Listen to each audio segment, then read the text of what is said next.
Good evening, everyone. Welcome to Minding My Mental Health. As you can see, I have the lovely, the powerful, the insightful, the prophetic, all of those good things. The mogul herself, Miss Pastor Ashley Johnson. So welcome. Thank Welcome, welcome. You thank guys know you. what I want you to do when you come in. I want you to hashtag live and let me know where you are watching from if you are watching this live. If you are watching this on replay, hashtag replay and let us know where you're watching this from. Share the video, tag your friends. Today we are talking about some good stuff, some good Yes, stuff. So Ashley, I'm going to ask you go ahead and share this. I'm going to do the same thing. I sure will. I sure will. I have to always remember to do these things. So I will. Let me do it right now. I'm going to share it to my various groups and all that good stuff. Wonderful. Okay, I've shared. Thank you. Thank you. All right. So I have people here again. Let us know where you're watching from. Um, my name is Tenitria Williams. I have Pastor Ashley Johnson, and Thank I'm really, really excited about this. And I want to give a personal, public thank you to Ashley for stepping in last minute for me to be my guest today. I wanted to talk about what we talk about every week is Yeah. minding my mental health. So most of you know that I'm a mental health counselor. Um, and there's such a stigma in our community with addressing our mental health, and so I wanted to do this as a way to begin to destigmatize getting some help, talking to somebody, doing what needs to be done. And so I'm just very thankful to have this platform. And today we're talking about something that I already know a lot of A people lot. will be able to benefit from, will be able to say, oh, they're speaking my language. So Yeah. we're talking about minding my mental health, but specifically, we're talking about divorce and how divorce impacts our mental health and how we can have our journey to healing. So, Ashley, again, welcome. Why don't you go ahead and just tell us who is Ashley Johnson for people Man. who don't know who you are? Well, listen, first of all, thank you, Tanitra. I did this for you. Just such a beautiful, wonderful soul and really impacting the kingdom. Before I tell you about me, I got to tell you, Tanitra is the best person to sit by in any group setting, church activity. She's going to get you gassed up and ready to go. I just love her spirit and how she's able to balance and marry spiritual things with the natural things so that we can see results. Sometimes we're so heavenly minded that we don't have the natural results. So I just love that about you. And Pastor Ashley, in a nutshell, she a trip. No, no. She's a trip. No, I am Pastor Ashley. I'm pastor of the big church. On the corporate side, coaching side, I am the CEO and founder of the Big Consortium. And that is on the corporate side, bridging the ideas gap. From the Bible side, that is Believe in God Ministries. And on the beauty side, that's Beauty is a Gift. Basically, Wow. we do all things big. And y'all see why we just say she's a mogul, because that's a lot of different hats. Speaking of which, she's wearing a cute hat. And tell us about your hat stuff. Listen, I also have Patty Page. It's PATTIEPAIGE. Got a hat line. Long story short, most people were stopping me saying, people just don't wear hats anymore. And the Holy Ghost said, maybe you should do something with that. Fast forward, it's been 2 or 3 years and operating a sellout business with Patty Page. So if you like this one, you can go on to pattypage.com. Look, not shameless plug. Ain't no shame Right. here in You the better plug. promote. But I do appreciate you guys so much. Nitra, God is faithful, and I'm excited about the conversation today. So let's get into this Let's conversation. do So it. as we Let's said, do it. we're going to be talking about mental health with processing, Yeah. going through a divorce, or even healing after the divorce. And I think a lot of people think once that ink dries, the divorce is final. It's over. Just start over. And sometimes that's the beginning. And That's right. so, for Ashley, how long were you married, and how long have you been divorced? To Christian and Brooklyn's father, was married almost 10 years. Almost 10 years. I would say, and we've been divorced 20 plus Mm. years. It feels like, 30, 40 years at this point. Um, And I would say that would be the one that I could really speak to the most from, to be able to help some people walk through the Mm. stages. because so many people are not just divorced, Nitra, but they're divorced with children. Mm-hmm. That's a whole different dynamic. It is a whole different because you don't just get to say, okay, well, we're done. You don't ever have to speak to me again. You No, say, we're done, but now we still have to learn that's to right. continue to do life together. That's right.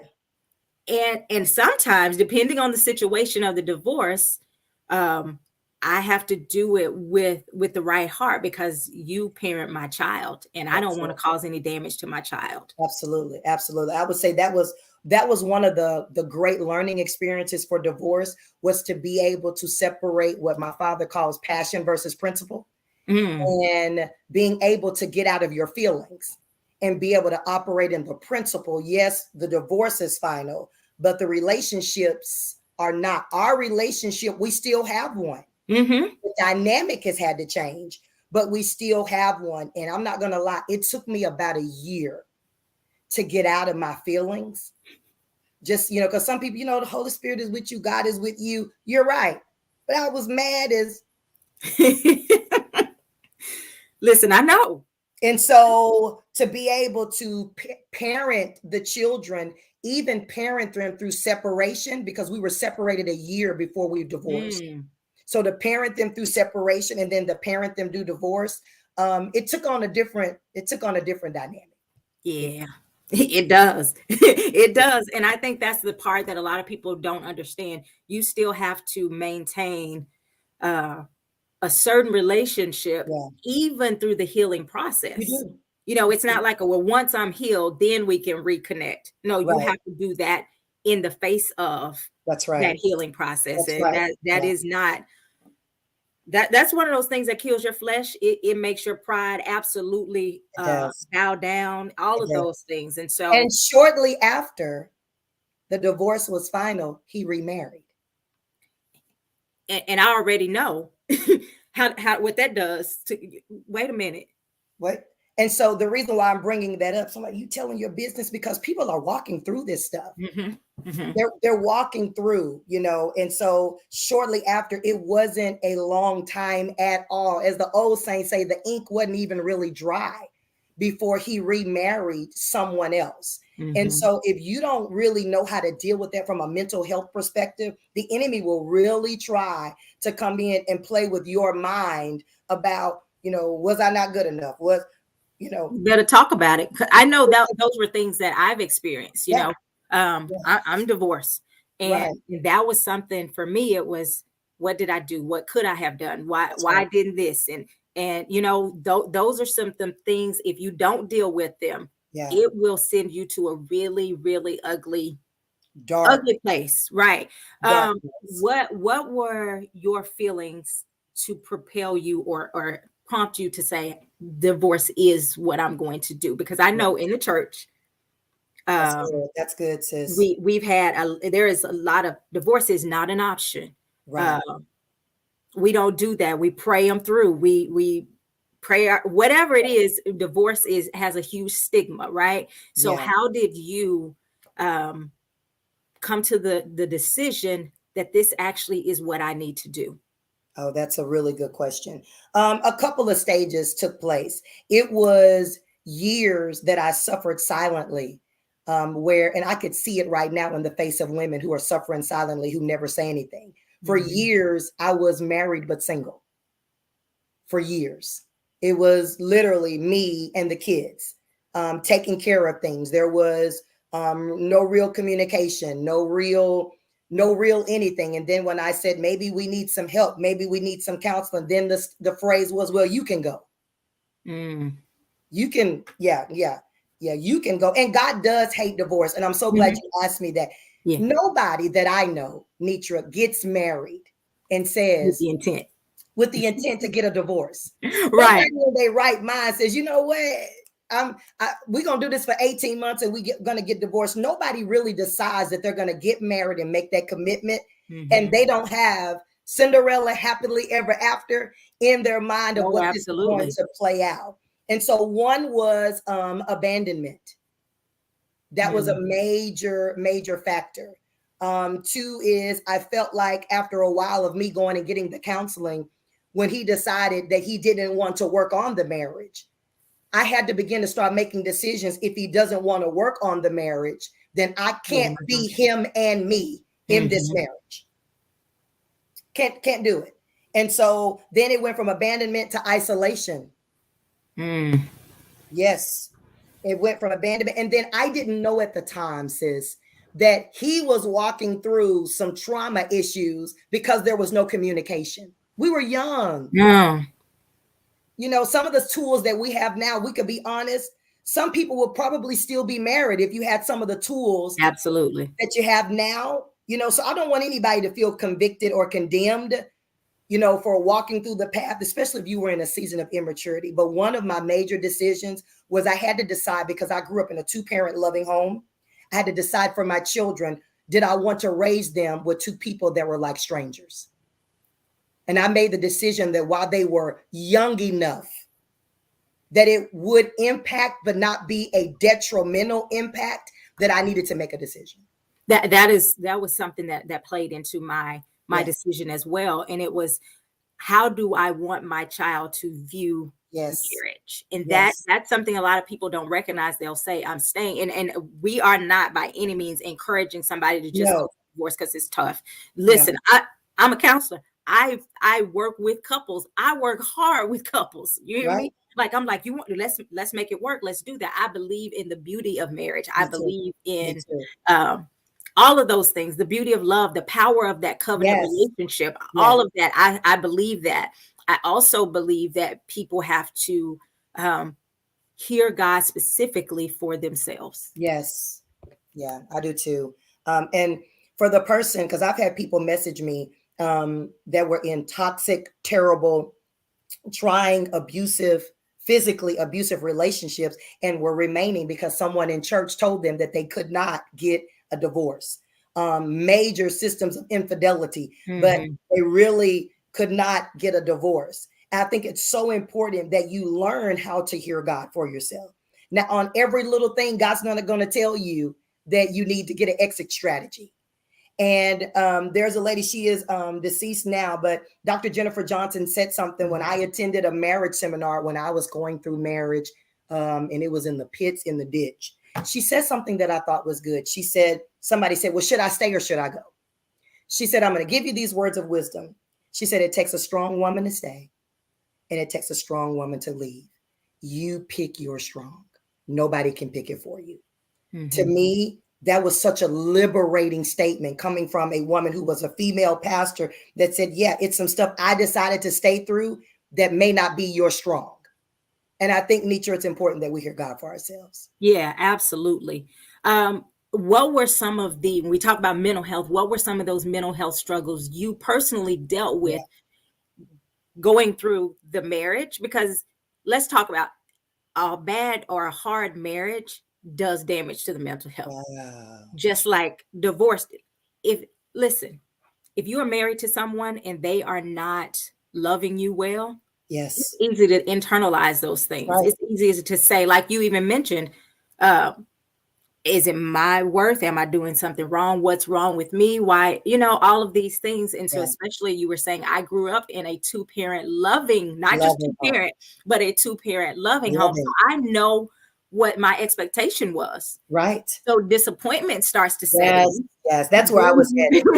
Then you go with, I'm disappointed. So which opens the door for anxiety, depression. Tell me about what were some of those emotional battles that you had to overcome through that process of recognizing my marriage isn't in a good place to walking through that divorce. Yeah, I would say one immediately was shock, because I had an image of what marriage looked like based on what marriage was modeled before me.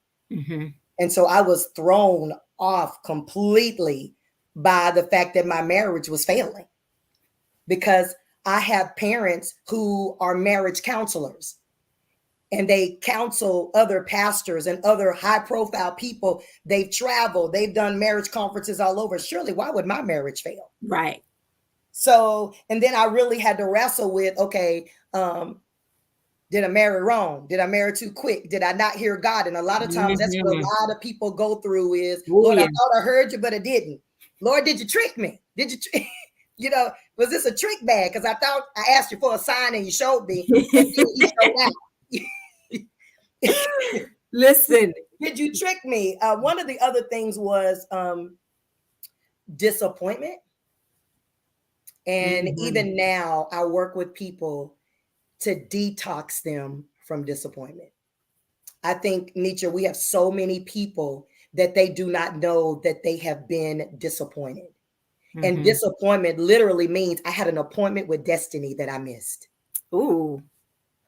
And so a lot of people don't know the root cause of the disappointment. And so you're walking around and carrying that, and then it becomes toxic. That's what spills over into depression and anxiety, because I Mm. feel like this is what I thought it was going to be, and it didn't play out like I thought.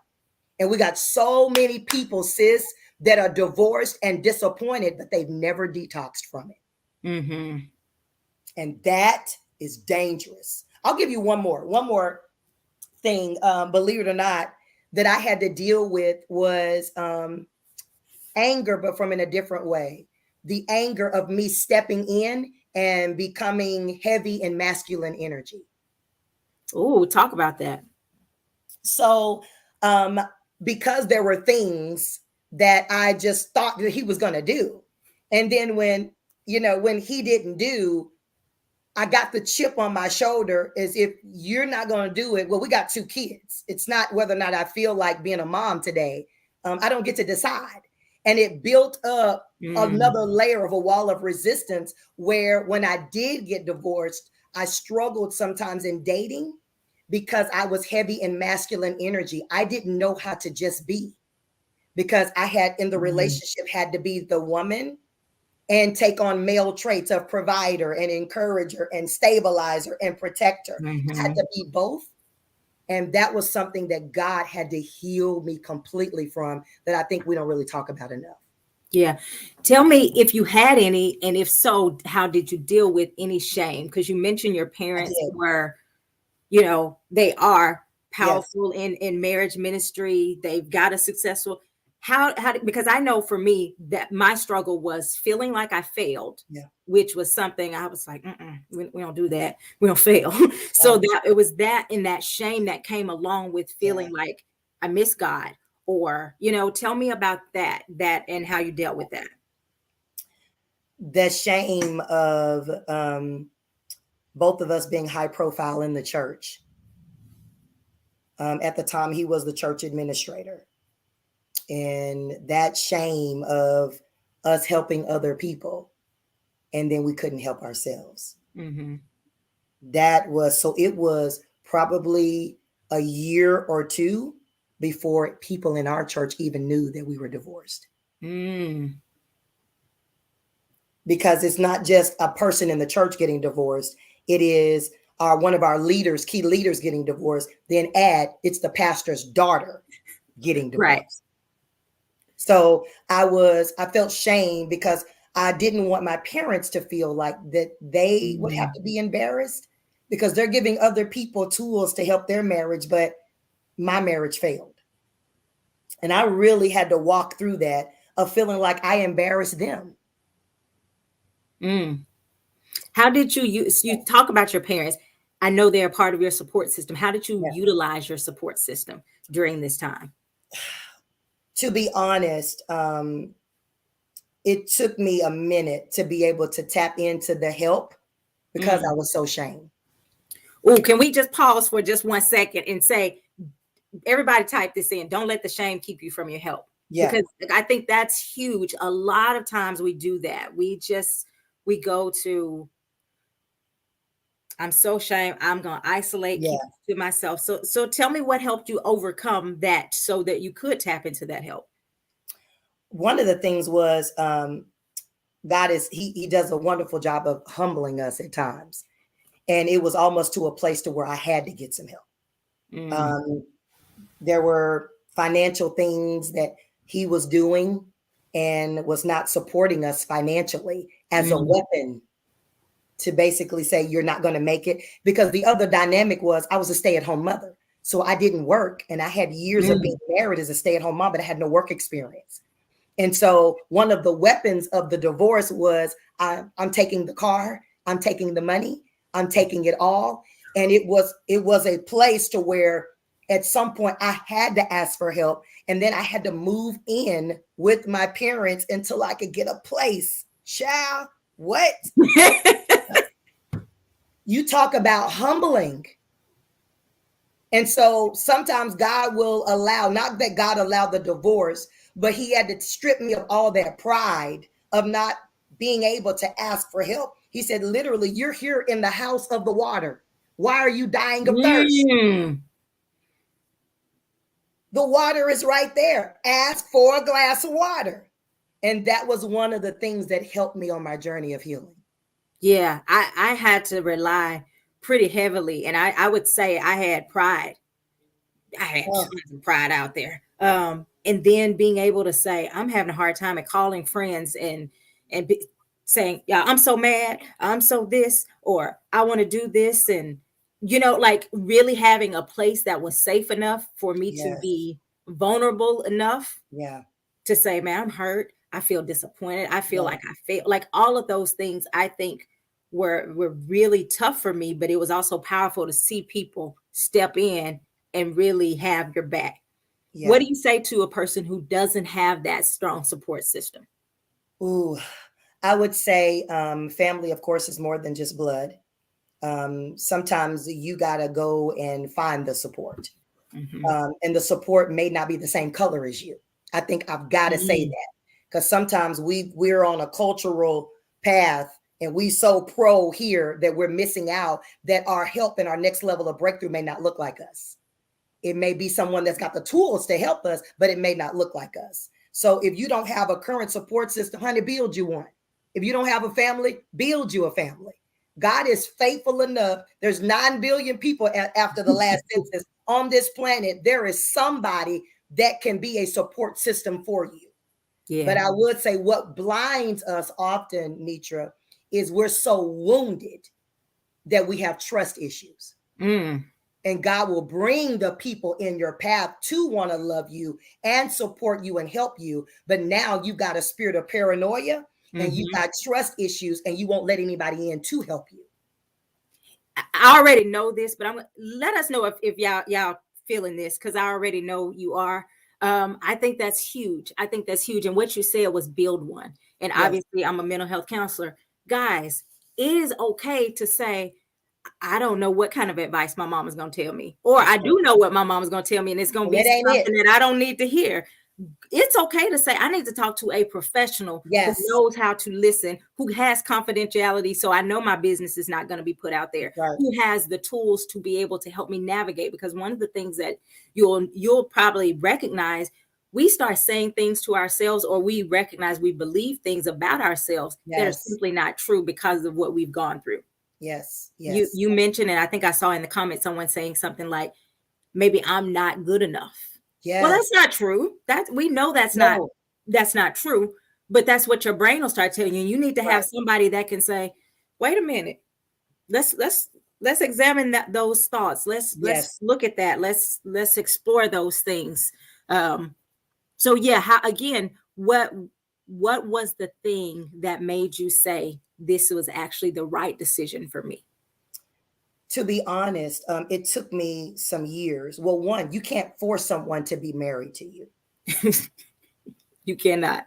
You cannot. Um, and I will even say this, Nitra, years later, I married again. Mm.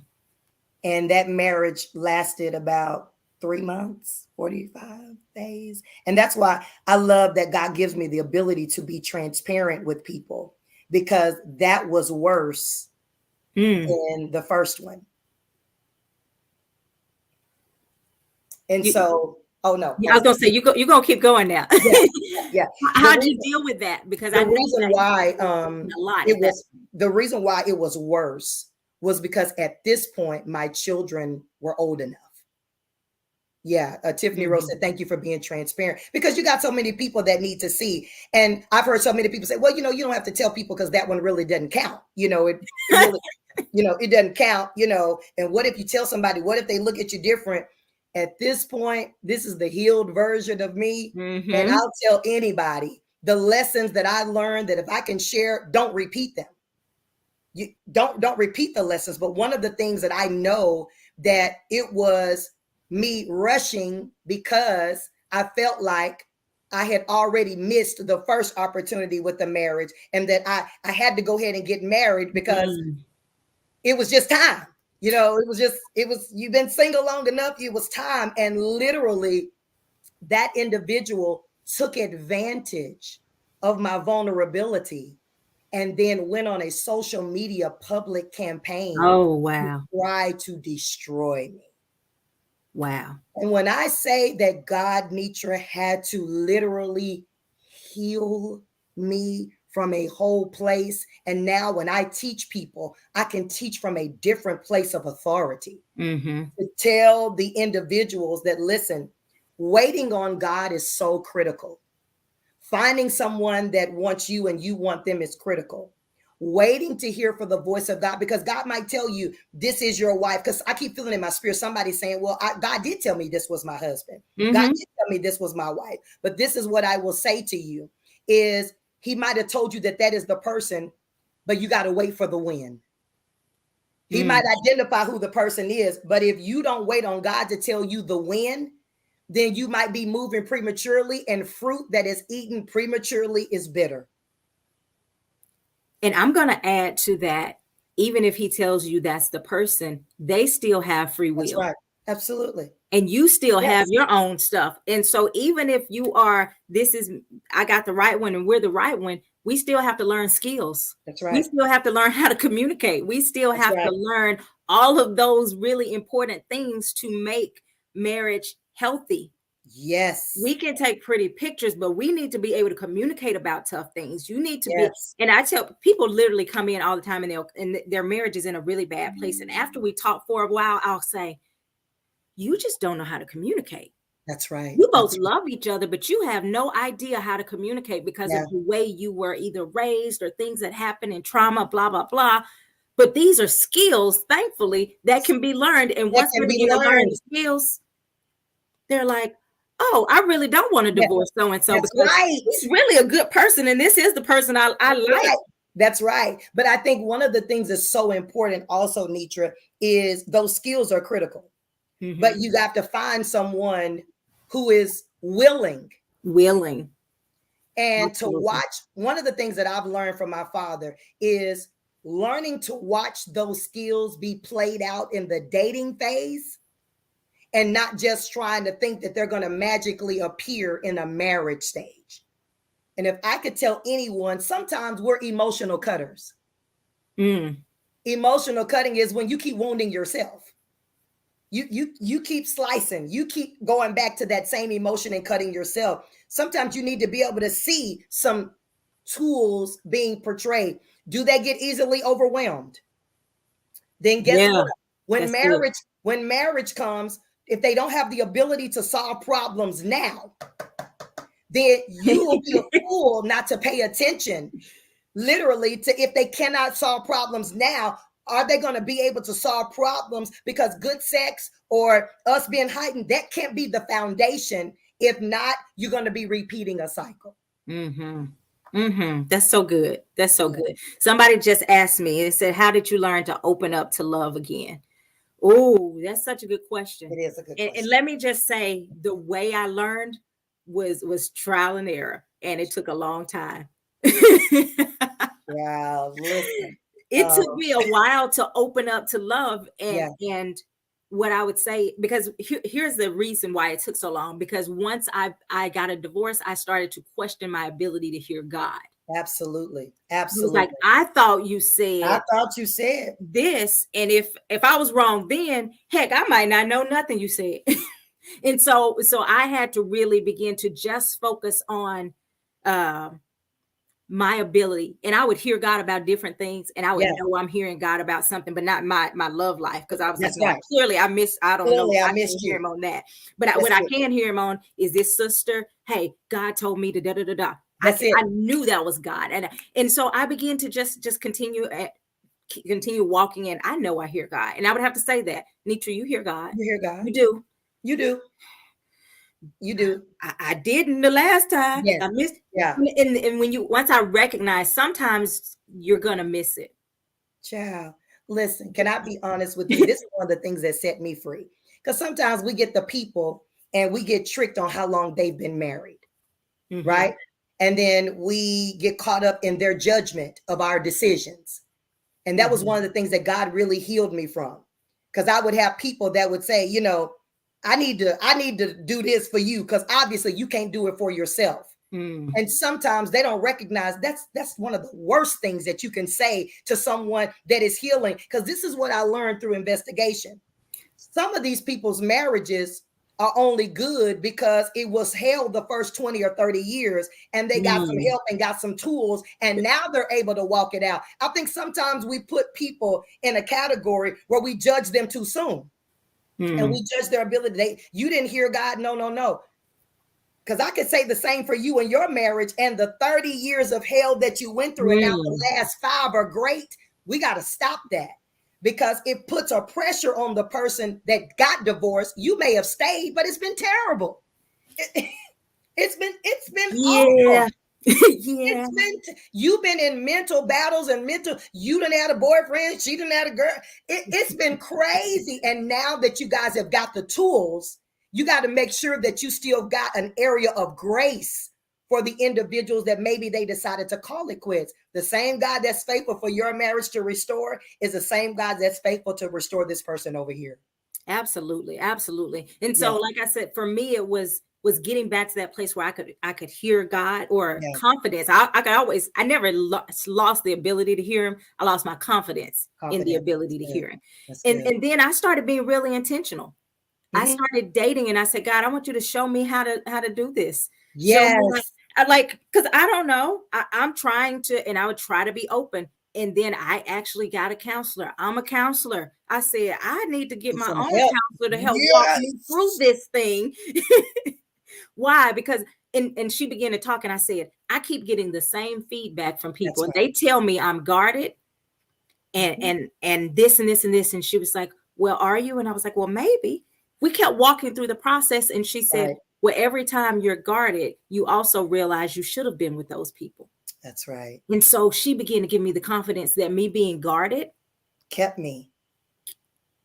I was like, it was a reason I was feeling guarded because it didn't feel safe. And so God was like, I'm not going to tell you, I'm not going to lead you to that. And so I began to be able to trust, hey, if it doesn't feel safe, it's probably not safe. That's it. Because I feel safe with my tribe.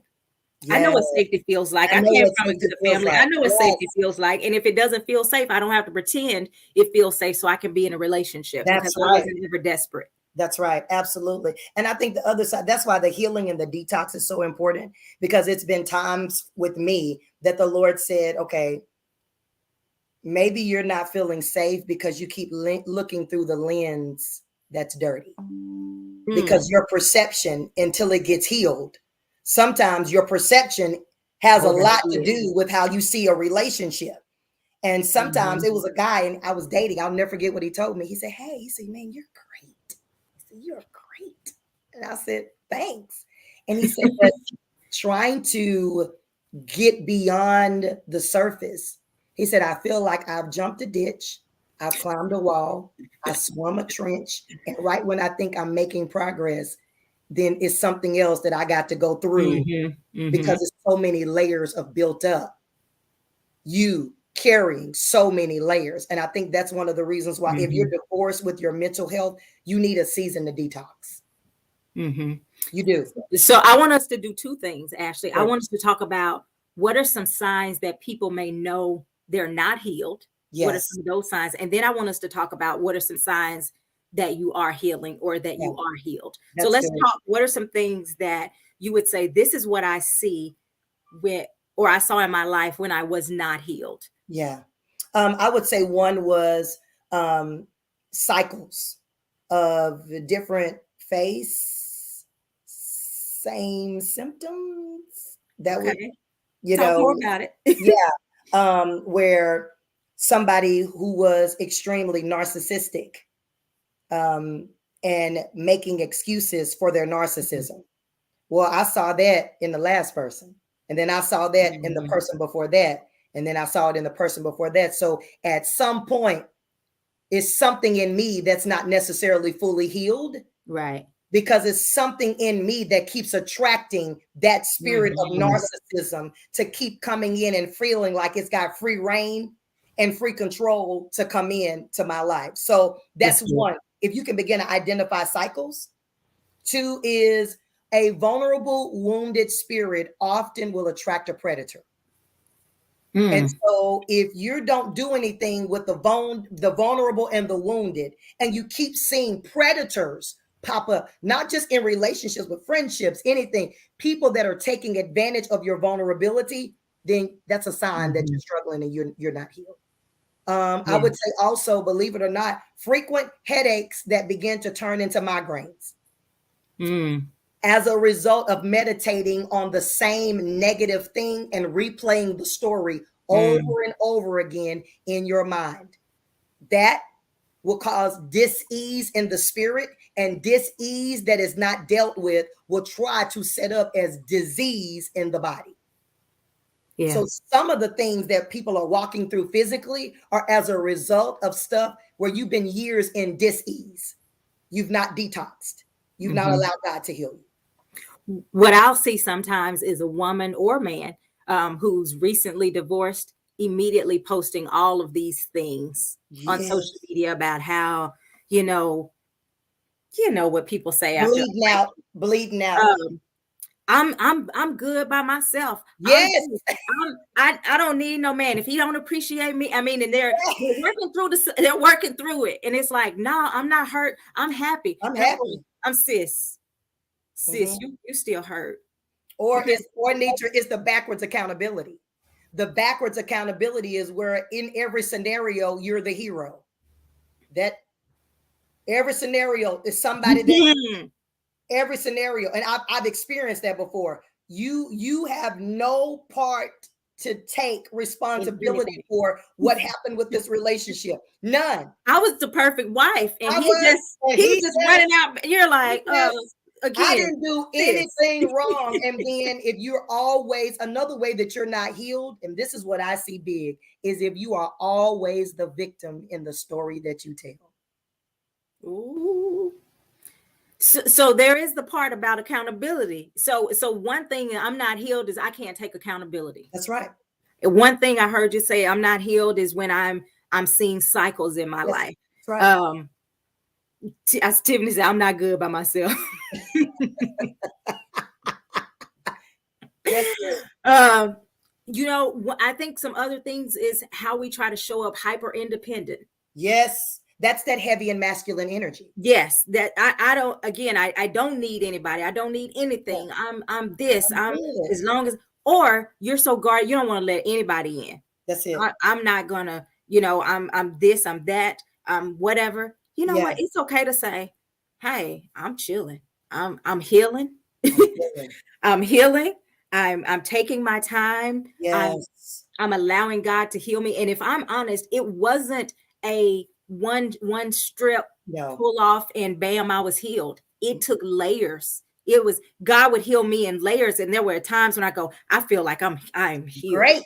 And then something else would rise up and it would be like, oh, clearly there was other things there. That's it. But it would peel off. It would peel off. And to me, I was like, oh, my pastor, Pastor Sean, she says that God heals us from the thing that's most likely to kill us first. That's good. And so sometimes it's like he wasn't dealing with all of those issues that I had at the same time, but he was coming for all of those issues that I have or had. And I always say he heals. God reveals to heal.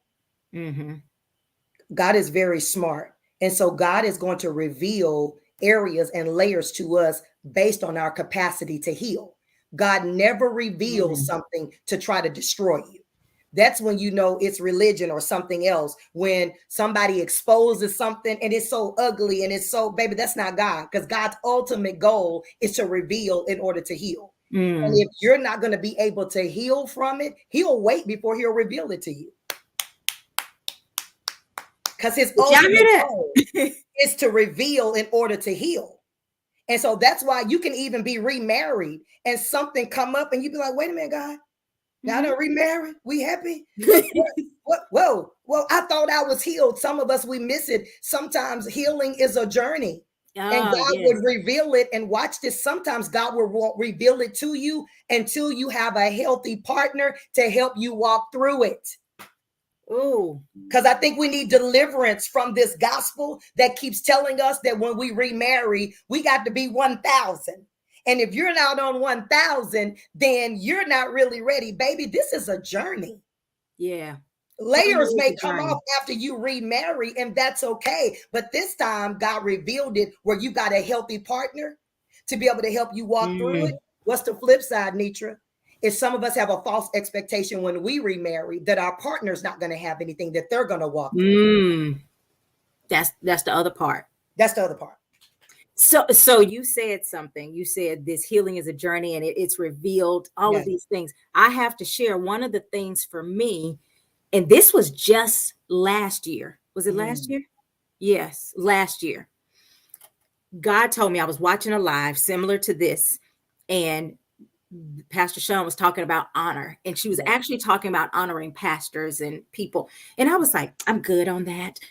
You know, I was feeling really good about myself, right? That's And it. then God said, um, I want you to honor your ex-husband. He And was. I hear me when I say I have forgiven him and we have a great That's right. relationship. That's We right. have a great, we can laugh, we can text each other a funny joke, we can, we have a great relationship. But when I was like, honor him how? Like, Right. you want me to send some money? Oh, what? And he said something that was, he said, no, I want you to call and let him know he's a good father. That's good. That's good. That's good. I don't know why it was something on the inside of me that struggled with that. But then Struggle. he said this other part. He says, I need you to release him to be happy without you. That's good. Girl, I cried, my flesh did, and I was like, but I Yeah. don't even hate him. Why We is this so good. hard for me? We Why is this good. so hard for me? And God began to show me some other things Yeah. about me that I was like, happy without me means I was the problem. That's If right. you can be happy without me, I must have been the reason you were That must have been unhappy. the reason. It was, and so God began to heal me all the more. This Yes. is 7, 8 years later. Yeah. God began to heal that one piece that was like the Yes. missing link. Listen, when I did that, I was working out one day. God said, when you released him to be happy, you released yourself to be You happy. released yourself. You did. I got married, y'all, in February because I released You myself. released When I yourself. released him to be happy, I released myself to be Yes, yes, yes. Well, let me tell you happy. quickly. Mine was when I was driving, and the Lord said, when my ex-husband immediately, Christian and Brooklyn's father, immediately remarried, and I was driving on the freeway, and the Lord said, I need you to intercede for his new wife. I said, you said what? I don't want to do that. Driving, I'll never forget where I was on the freeway, and I said, oh yeah, I'm not going to be able to do that. And the Lord told me, he said, I need you in your prayer time when you come to me, I need you to stand in the gap, watch this, so that her relationship with him is better than what your relationship. You said what, God? Are you tripping hardcore? And the Lord said, pray, because there is some stuff, some trauma that he has not yet healed from. And she's going to have to walk through some stuff. He said, and I want you, and this was me. Well, didn't nobody pray for me? Didn't nobody tell me this? What? And the Lord told me literally, he said, I need you to sow this seed. He said, because there will be a day, I got full in my spirit, when I'm going to send you the God person. He said, and somebody right now has been assigned to pray for who's coming for you. Come on. He said, I need you to sow some prayer so that you can reap some prayer.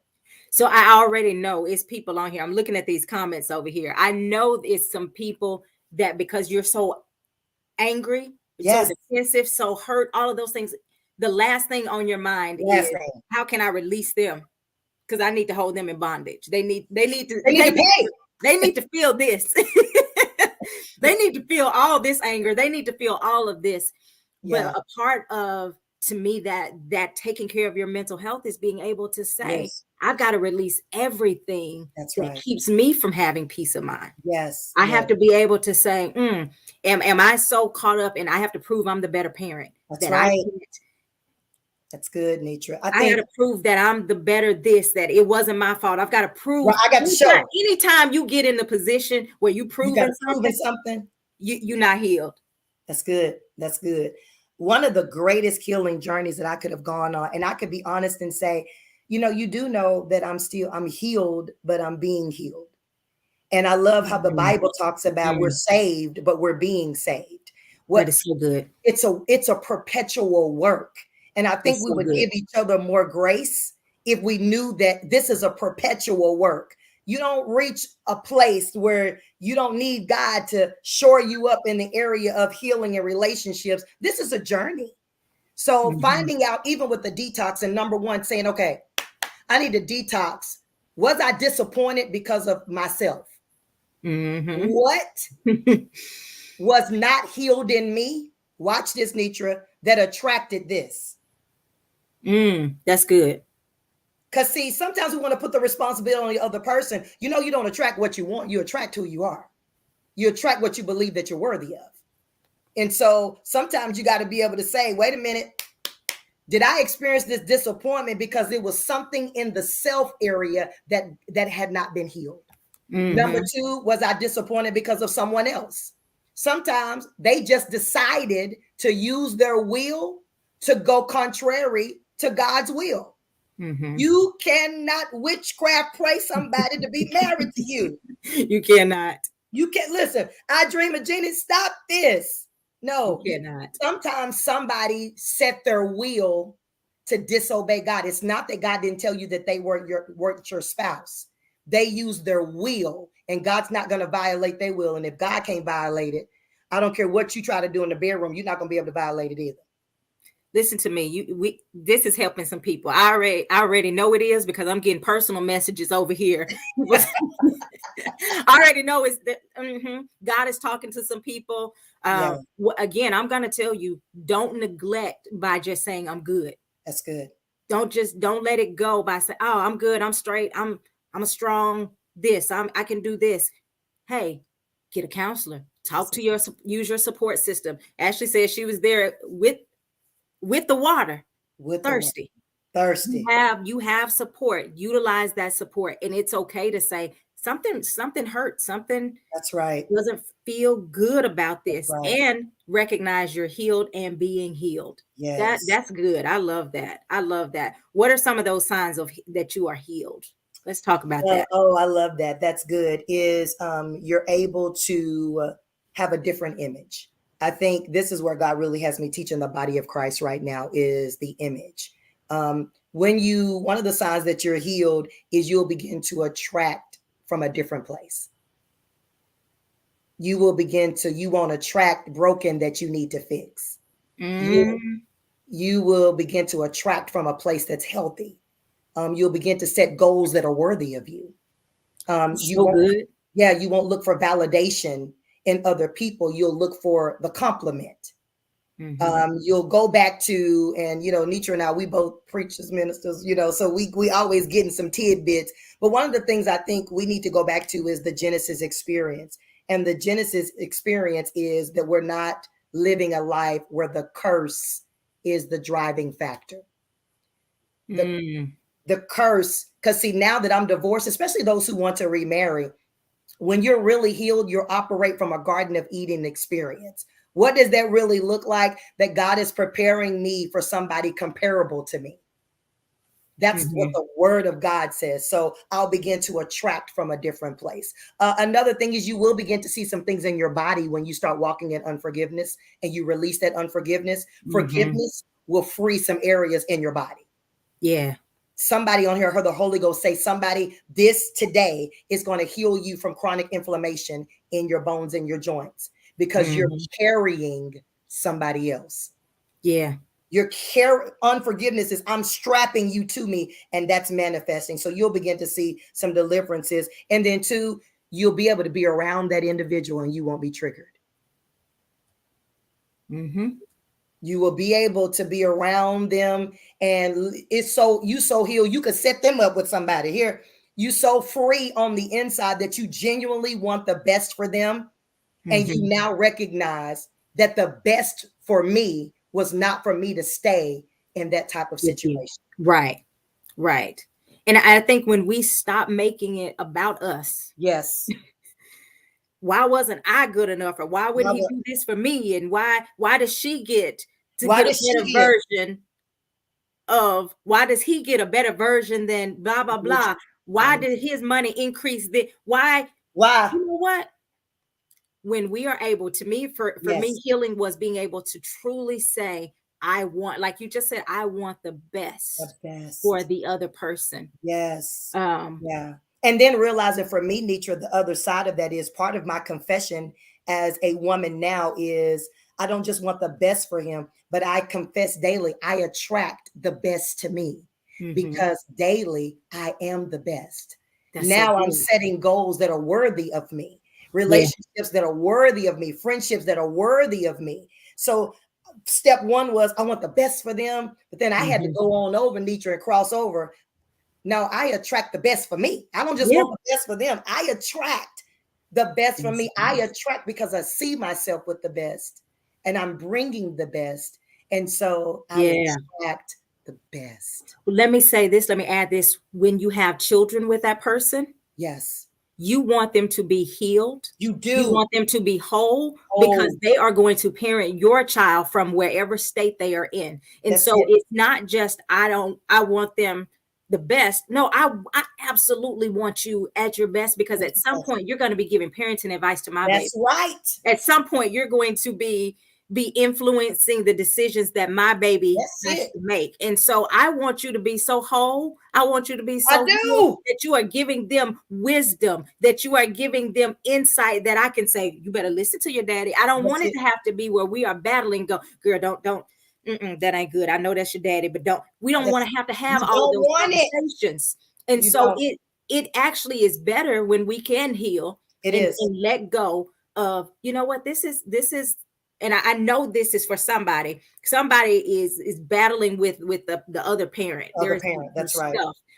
I would, you know what, begin to really say, I want them to be whole. I'm gonna work. I'm gonna go out of my way to.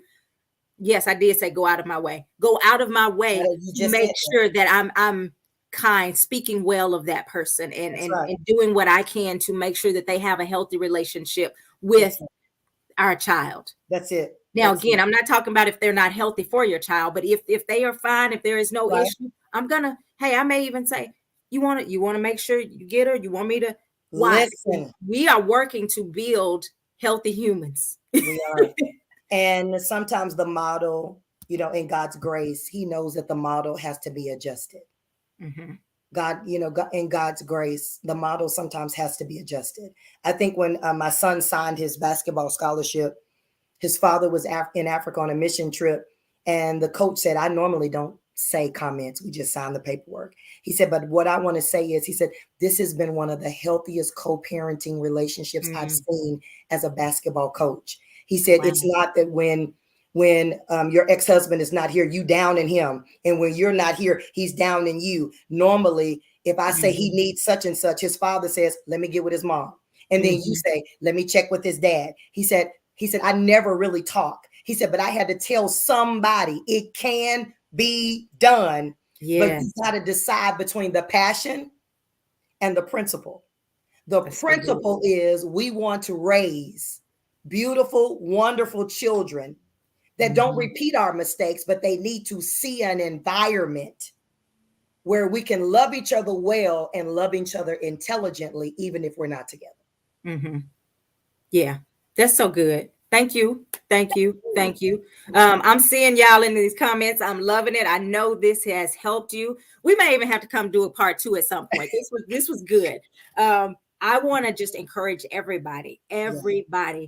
do what you need to do to heal. Don't Yes. allow that gunk Yeah. to stay there. Ashley, are you still doing the detox? I am Okay. still doing the detox. I'm actually going to be offering it soon. So everyone, please pay attention. But I think it's so healthy. But I've had more people request a specialized divorce disappointment detox. And Mm. so I've never done one solely focused on a group of divorce, but I've had a lot of divorced people ask me. So that needs to be something I surely pray about because I believe that it could help us. Yeah, and so again, Ashley has some tools that can help. Yeah, I have some tools that can help if you need to reach out to me to say I need absolutely. somebody to talk Yes. to. I also want to plug. I am doing a emotion management for children. So if your children have had to go through Good. any of this stuff, I'll be teaching some classes in April. You can go on my page and find That's all good. of those the flyers. It is only $20 to get your children registered, and we're going to be teaching them how to identify their feelings. Kids Good. don't always know how to put words to it, and so they Good. act out, or they just say, "My stomach hurts." And you're like, why is your stomach hurting so much? And the Right. doctor says there's nothing wrong, and all of these things. And so kids have all of these emotions, and we're going to teach them how to identify their feelings, how to Yes. look, say, this is what's going on in my body, Yeah. and how to cope in a healthy way and In a express healthy their way. feelings in a healthy way. So, Yes. I if wrote you that down, Nitra. That's good. That's if you good. want to register your kids for that, go ahead and do that. If you want to take the detox, if you want some coaching from me, whatever you have to do Yeah. to get yourself in a good place, That's good. do that. Take That's good. your time to do that. And listen, I'm really proud of everybody for coming on here, being transparent in our Yes. comments. Thank Ashley, you. thank you again Thank for you. jumping in here. Thank you for your transparency. Thank you Thank for your you. willingness to adjust. It is not lost on me that you made adjustments to your schedule to be here today. I don't take that lightly. I greatly appreciate that.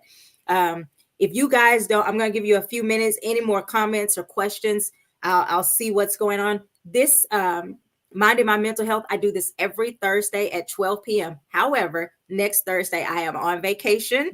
I am enjoying my tribe. We're going to be traveling and having just an amazing time over our spring break. But after that, come back every Come Thursday, back. 12 o'clock. I always have a powerful guest, and we're just talking about life Yeah. and how we navigate through this thing we call life, and how we do that with the lens of taking care of Yeah. ourselves, taking That's care of our good. mental health. So, thank you so much. I Thank appreciate you. Great you. job, great information. Thank you, thank you. This was great. All of those things. All right, I guess that's everything. I appreciate you all. I love you. Thank you, Ashley. Thank Any you. parting words, Ashley, before we end?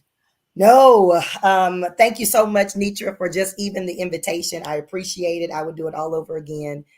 Thank you for the I would probably opportunity. take you up on that offer, by the way. I would just say to everyone, make sure that you, if especially if you've been divorced, that you deal with the spirit of divorce. Because if you don't uproot the spirit of divorce, then when you do remarry, you've got something. Mm. So I heard the Holy Ghost tell me that when I was preparing for this. Make sure you tell the people to deal with the spirit of divorce. Get that out of your children and Mm. get that out of yourself so that the next time you do come into covenant relationship with someone, that there is nothing out there legally where the spirit of divorce will try to come back in. That's beautiful.